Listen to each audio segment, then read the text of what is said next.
Voter list का गड़बड़ा और झाला सामने आया तो आपको पता चल रहा होगा कि बीजेपी वालों को 40%, 42%, 45%, तो वो तो उन्होंने सारा खेल किया हुआ है। तो ये सारा खेल जो है आने वाले समय में ये हमारी वजह से, हमारे जागरण की वजह से बढ़ रहा है। तो हेरा फेरी करके चुनाव जीतने का कार्यक्रम चला रहे हैं।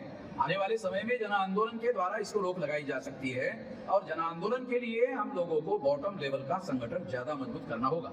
हमारी समस्या क्या है? जो इलेक्ट्रॉनिक मीडिया है, चैनल है या प्रिंट मीडिया है, हमारी खबरें नहीं छापता। क्यों?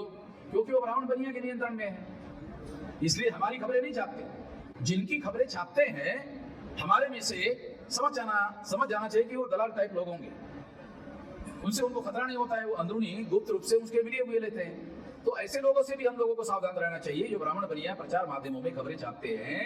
तो वो लोग ईमानदार नेतृत्व करने वाले लोग नहीं है। ब्राह्मणों का जो बहुत बड़ा नियंत्रण है, उस नियंत्रण से पहले मुक्त होना होगा, उसके बाद हमारी आजादी होगी। पहले ब्राह्मणों के मानसिक कंट्रोल से भी मुक्त होना होगा, फिर उसके बाद हम लोग शारीरिक और राजनीतिक रूप से आजाद हो सकते हैं। बहुत बार हम अपने शरीर का उपयोग भी ब्राह्मणों की गुलामी को पूरी करने के लिए करते हैं। तो मानसिक स्वतंत्र होना भी जरूरी है। जो मानसिक स्वतंत्र नहीं है वो शरीर से ब्राह्मणों का काम करवाता है। वाम से पढ़े लिखे कर्मचारी लोगों का संगठन है और इसमें 60% से ज़्यादा गांव के लोग हैं जो पढ़ लिख कर शहर में आ गए हैं। तो ये सरकारी नौकरियां आमतौर पे शहरों में होती है और शहरों में कामकाजी लोग जो हैं उनके बीच में वामसेप संगठन बना हुआ है। तो वामसेप संगठन के जो लोग हैं, कर्मचारी लोग हैं, वो मूल रूप से गांव के रहने वाले हैं, मगर नौकरी करने के लिए गांव छोड़कर शहर के तरफ आ गए हैं। अब संगठन बनाने के लिए संगठन के द्वारा ये कार्यक्रम बनाया गया है और हमें अगर सारे देश भर में लगभग 15 लाख बूथ है, 36 राज्यों में जब चुनाव होता है, चुनाव आयोग करवाता है, तो चुनाव आयोग करवाने के लिए बूथ लेवल का संगठन बनाता है। उनके पास तो सरकारी साधन हैं जिनके माध्यम से वो बूथ लेवल का संगठन बनाता है। बूथ लेवल के संगठन बनाने की एक शर्त है, 1000 वोटर के लिए एक बूथ। तो ये ऑलरेडी सरकार का बनाया हुआ, चुनाव आयोग का बनाया हुआ संगठन है। हमें उसी संगठन का उपयोग करके जो बूथ लेवल बनाया हुआ है वहाँ जाकर हम लोगों को भौगोलिक नेटवर्किंग के तहत वहाँ अपनी यूनिट बनाना है। और मिनिमम यूनिट बनाने के लिए एक आदमी की ज़रूरत है। ज़्यादा आदमी अगर हैं तो 3 आदमी की यूनिट बनाओ, उससे ज़्यादा आदमी हैं तो 7 लोगों की बनाओ, और ज़्यादा आदमी हैं तो 11 लोगों की कमेटी बनाओ। इससे क्या होगा? आपके पास ज़्यादा समर्थक लोगों की और कार्यकर्ताओं की संख्या बढ़ेगी। तो इससे हमारा संगठन का विस्तार ज़्यादा बड़े पैमाने पर हो सकता है। तो एक तो बूथ लेवल का संगठन सबसे निचले स्तर का संगठन है। सबसे निचले लेवल पर हमने जो चुनाव आयोग का संगठन बूथ लेवल का है, उसके नीचे भी संगठन बनाने का प्लान बनाया। वो प्लान क्या है? वो प्लान है बूथ लेवल में जब 1000 वोटर है तो वो 1000 वोटर केवल शेड्यूल कास्ट के थोड़ी होते हैं। वो शेड्यूल कास्ट के हो सकते हैं, वो शेड्यूल टाइप के हो सकते हैं, वो एमबीसी के हो सकते हैं, ओबीसी के हो सकते हैं और माइनॉरिटी के हो सकते हैं। तो अगर ऐसा है तो हम लोगों को अवसर है कि हम लोग सोशल नेटवर्किंग का, भौगोलिक नेटवर्किंग के साथ साथ संगठन बनाएं। तो इससे क्या होगा? शेड्यूल कास्ट में 2 संगठन बना सकते हैं, 3 संगठन बना सकते हैं और शेड्यूल टाइप में 2 संगठन बना सकते हैं, ओबीसी में 3 संगठन बना सकते हैं और माइनॉरिटी में लगभग 6 संगठन, मुस्लिम, सिख, ईसाई, बुद्धिस्ट, जैन, लिंगायत 6, ऐसे लगभग 14 यूनिट बन सकते हैं। 1000 वोटर में 14 यूनिट बन सकते हैं। अगर आप एक एक कार्यकर्ता के द्वारा यूनिट बनाते हो तो 14 कार्यकर्ता मिलेंगे आपको। अगर 3-3 कार्यकर्ता का आप यूनिट गठित करते हो तो 42 कार्यकर्ता मिलेंगे।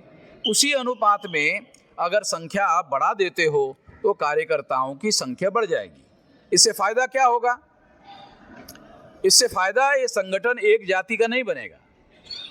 अगर मान लो आप एक जाति का संगठन बनाते हो, अगर आपके दुश्मन को मालूम हो ही जाएगा, क्योंकि पब्लिक में आपका संगठन पब्लिक में है, आप पब्लिक में काम करते हो, तो उन लोगों को मालूम हो ही जाता है कि आपका संगठन एक जाति का संगठन है, तो उसे समाप्त करने को ज़्यादा समय नहीं लगता। दूसरी बात ये है, अगर कर दिया और समाप्त नहीं भी कर दिया तो ये संख्या एवरेज 15% होती है। तो 15% वोटों के आधार पर आप लोग अपना आंदोलन खड़ा नहीं कर सकते। चुनाव जीतने के लिए कम से कम 30% चाहिए, कम से कम 30% लोएस्ट। मगर जैसे वोटों का टर्नआउट ज़्यादा हो रहा है, ज़्यादा संख्या भी चाहिए। अब ये जो वोटर लिस्ट का गड़बड़ा और झाला सामने आया, तो आपको पता चल रहा होगा कि बीजेपी वालों को 40%, 42%, 45%, तो वो तो उन्होंने सारा खेल किया हुआ है। तो ये सारा खेल जो है आने वाले समय में ये हमारी वजह से, हमारे जागरण की वजह से बढ़ रहा है। तो हेरा फेरी करके चुनाव जीतने का कार्यक्रम चला रहे हैं। आने वाले समय में जन आंदोलन के द्वारा इसको रोक लगाई जा सकती है, और जन आंदोलन के लिए हम लोगों को बॉटम लेवल का संगठन ज़्यादा मजबूत करना होगा। जितना ज़्यादा मजबूत करोगे और 14 सामाजिक समूहों के संगठन खड़ा करोगे, तो ऐसे 2 करोड़ सामाजिक समूहों के संगठन बनेंगे, और इससे बहुत विशाल जन आंदोलन खड़ा किया जा सकता है। इसलिए आप लोगों को, हमारे लोगों की संख्या ज़्यादातर गाँव में है, तो आप लोगों को सैटरडे संडे की अगर आपके पास छुट्टी है तो आपको गांव में जाना चाहिए और भौगोलिक नेटवर्किंग, सोशल नेटवर्किंग का कार्यक्रम चलाना चाहिए। सैटरडे संडे के अलावा अगर और 5 दिन अपना कार्यक्रम चलाना चाहते हो तो आपके पास मोटरसाइकिल है, आपके पास कोई साधन है, तो स्टूडेंट, यूथ और बेरोजगार लोगों का संगठन खड़ा करो। और ये जो स्टूडेंट, यूथ और बेरोजगार कार्यकर्ता हैं, उनको ड्यूटी पर जाने के बाद मोटरसाइकिल दे दो। उनको बोलो कि 6 बजे मैं यहाँ से ऑफिस से निकलूँगा, तो 6 बजे तुम आसपास जो 10-20 गांव हैं वहाँ जा कर के संगठन खड़ा करो, और संगठन खड़ा करके, यूनिट खड़ा करके वापस आ जाओ 6 बजे तक, ताकि 6 बजे मेरी ड्यूटी समाप्त होने के बाद फिर मैं मोटरसाइकिल लेके वापस जा सकता हूँ। तो इस तरह से हमारे पास जो साधन है उस साधनों का उपयोग कर सकते हैं, और इस तरह से आंदोलन के लिए हमारे पास बहुत ज़्यादा संख्या उपलब्ध होगी। हमारी समस्या क्या है? जो इलेक्ट्रॉनिक मीडिया है, चैनल है या प्रिंट मीडिया है, हमारी खबरें नहीं छापता। क्यों? क्योंकि वो ब्राह्मण बनिया के नियंत्रण में है, इसलिए हमारी खबरें नहीं छापते। और जिनकी खबरें छापते हैं, हमारे में से समझ जाना चाहिए कि वो दलाल टाइप लोग होंगे। उनसे उनको खतरा नहीं होता है, वो अंदरूनी गुप्त रूप से उसके मिलिए हुए लेते हैं। तो ऐसे लोगों से भी हम लोगों को सावधान रहना चाहिए। जो ब्राह्मण बनिया प्रचार माध्यमों में खबरें छापते हैं, तो वो लोग ईमानदार नेतृत्व करने वाले लोग नहीं हैं। तो हमारी तो सीधी सीधी बात है, सीधी सीधी लड़ाई है। तो हम लोगों को ये काम जरूर करना चाहिए, और ये काम करने के लिए हम लोगों को गाँव में जाना बहुत ज़्यादा ज़रूरी है। गाँव में नेटवर्किंग करना जरूरी है, भौगोलिक नेटवर्किंग, सोशल नेटवर्किंग। तो इस तरीके से चलो गाँव की ओर का ये जो आंदोलन है, ये आंदोलन राष्ट्रव्यापी आंदोलन के रूप में लेना चाहिए और गांव में जाना चाहिए। सारे देश के, यहाँ तो सारे देश के लोग नहीं, सारे उत्तर प्रदेश के लोग यहाँ जो भी आए हुए हैं, वो उन्होंने गांव में जाना शुरू करना चाहिए। मैंने 2030 तक 6 लाख गांव का संगठन, 15 लाख बूथ का संगठन बढ़ाने का प्लान बनाया। आप जल्दी करवा सकते हो, आप चाहें तो प्लान बनाकर 1 साल में करवा सकते हो। अगर आप अपने अपने राज्यों में, अपने अपने जिलों में, अपने अपने कमिश्नरी में यदि ये काम आप 1 साल में कर देते तो 1 ही साल में हो जाएगा। ये आपके संकल्प के ऊपर निर्भर है, आपको संकल्प लेकर ये काम करना चाहिए। तो इस तरीके से इस काम को हम लोग पूरा कर सकते हैं, और इस काम को पूरा करने के लिए आपको जद्दोजहद करनी चाहिए। दूसरा विषय है, समर्पित कार्यकर्ता किसी व्यक्ति विशेष का समर्थक एवं अनुपालक नहीं होता है, बल्कि संगठन के उद्देश्य, विचारधारा एवं अनुशासन का निवाहक होता है। साथियों, बहुत बार ऐसा होता है कि जो कोई कार्यकर्ता होता है, वो अपने अपने इलाके में लोग तैयार करते हैं, तो जिनको वो तैयार करता है, तो जिनको तैयार करता है उनको लगता है कि इनके साथ हमको जुड़ के रहना चाहिए। तो ये बात आपको इसलिए बताई जा रही है कि आपको उसके साथ जुड़ने के लिए नहीं जोड़ा गया है, संगठन के साथ जुड़ने के लिए जोड़ा गया है।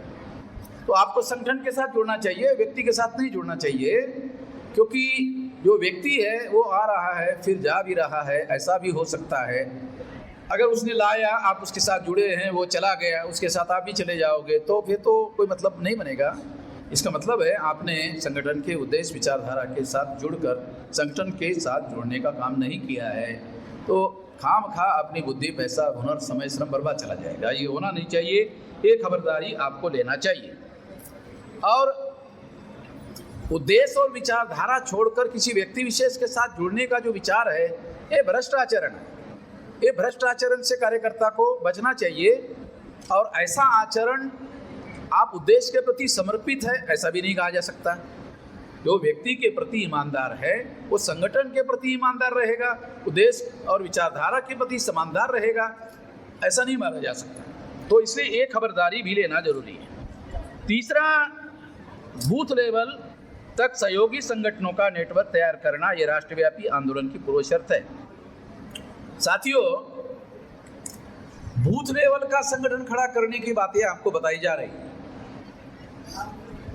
मगर बूथ लेवल का संगठन केवल बूथ लेवल का संगठन नहीं है। मान लो हमारे 100 संगठन है, जैसे कि हम लोगों ने ऐसे संगठन बनाने का प्लान बनाया हुआ, 100 संगठन है, तो आपको 100 संगठनों का जाल जिले में खड़ा करना चाहिए। अगर 100 संगठनों का जाल राष्ट्रीय स्तर पर है और आपने 100 संगठनों का जाल जिले में खड़ा किया, तो इससे क्या फायदा होगा? जिले के SC, ST, OBC माइनॉरिटी का कोई भी आदमी संगठित शक्ति के बाहर नहीं रहेगा। वो सारे के सारे संगठित क्षेत्र के प्रभाव में आएंगे। अगर वो संगठित क्षेत्र के प्रभाव में आएंगे तो इससे हमारा आंदोलन बहुत ज्यादा जनसंग्रह करने वाला जन आंदोलन बनेगा। और जितना ज्यादा जनसंग्रह करने वाला आंदोलन बनेगा उतना ज्यादा जन आंदोलन मजबूत होगा। 9 अगस्त 1942 को गांधी जी ने अंग्रेजों के विरोध में जन आंदोलन चलाया था। उसके बाद अंग्रेजों ने निर्णय लिया भारत छोड़ने का। अगर हमारा आंदोलन भी इसी तरह का जन आंदोलन होता है तो ब्राह्मणों का जो बहुत बड़ा नियंत्रण है, उस नियंत्रण से पहले मुक्त होना होगा, उसके बाद हमारी आज़ादी होगी। पहले ब्राह्मणों के मानसिक कंट्रोल से मुक्त होना होगा, फिर उसके बाद हम लोग शारीरिक और राजनीतिक रूप से आज़ाद हो सकते हैं। बहुत बार हम अपने शरीर का उपयोग भी ब्राह्मणों के गुलामी को पूरी करने के लिए करते हैं। तो मानसिक स्वतंत्र होना भी जरूरी है। जो मानसिक स्वतंत्र नहीं हो, शरीर से ब्राह्मणों का काम करवाता है। तो हम लोगों को निश्चित रूप से ये सारी बातों से मुक्त होना जरूरी है। और इसके लिए तमाम प्रकार के संगठन, जैसे मैं आपको कह रहा हूं कि 100 प्रकार के संगठन हमने बनाया, तो 100 प्रकार के संगठन आपको जिले में भी खड़ा करने चाहिए। शेड्यूल कास्ट का, मोस्ट बैकवर्ड शेड्यूल कास्ट का, एक्सट्रीम बैकवर्ड शेड्यूल कास्ट का, ऐसे तमाम संगठन है देश भर में। विद्यार्थियों का, युवाओं का, बेरोजगार का, डॉक्टरों का, इंजीनियर लोगों का, किसानों का, मजदूरों का, ऐसे तमाम 100 लोगों के लगभग 100 संगठन हैं। अगर एक जिले में 100 संगठन आप बना लेते हो और एक यूनिट में 11 लोगों को खड़ा करते हो तो तुम्हें 1100 लोग हो गए। 1111 तो आपके कार्यकर्ता होंगे और एक जिले में 2000 से ज्यादा गांव होंगे नहीं, तो एक कार्यकर्ता के हिस्से में 2 गांव आएंगे। तो एक कार्यकर्ता के हिस्से में 2 गांव, तो साल लगेंगे क्या 2 गांव खड़ा करने के लिए? साल तो लगेगा नहीं। ये नेटवर्किंग और भौगोलिक नेटवर्किंग का जो चमत्कार है, ये हमने तैयार किया हुआ है। ये हमारी अपनी सोच है। ये भौगोलिक नेटवर्किंग सोशल नेटवर्किंग का तरीका है। इसको बहुत आसानी से आपको खड़ा करने के लिए ये जो बात समझा रहा हूँ, ये आप अपने अपने इलाके में करना है। मैं ये नहीं कह रहा हूँ भारत भर में करो, मैं कह रहा हूँ अपने जिले में करो। अपने अपने जिले में करो, सारे देश भर में खड़ा करने का वो मैं देख लूंगा, आपको ज्यादा टेंशन नहीं लेना है। आप बोलेंगे अरे सारे देश भर में कैसे करेंगे भाई? अरे अपने जिले का करो भाई, आप अपने जिले का करो, बाकी सारे देश का करना है वो मेरे ऊपर छोड़ दो, वो मैं कर लूंगा। मेरे पास करने का कार्यक्रम है, मेरे पास करवाने का कार्यक्रम है, तो मैं करूंगा, करवाऊंगा भी। तो आपको इस तरह से इस काम को करने का काम अगर आप करते हो तो ये काम जल्दी हो जाएगा। ये तीसरा विषय हो गया। अभी पहला विषय जो आखिरी बोलने का था वो बाबा साहब अम्बेडकर का कहना है। बाबा साहब अम्बेडकर क्या कहते हैं? जो लोग ये समझते हैं कि जिन लोगों में उनका जन्म हुआ है उनका उत्थान करना अपना कर्तव्य है और गुलामी पर प्रहार करने के लिए जो अपना तन मन धन और तारुण्य कुर्बान करते हैं और यौवन कुर्बान करते हैं वो धन्य है।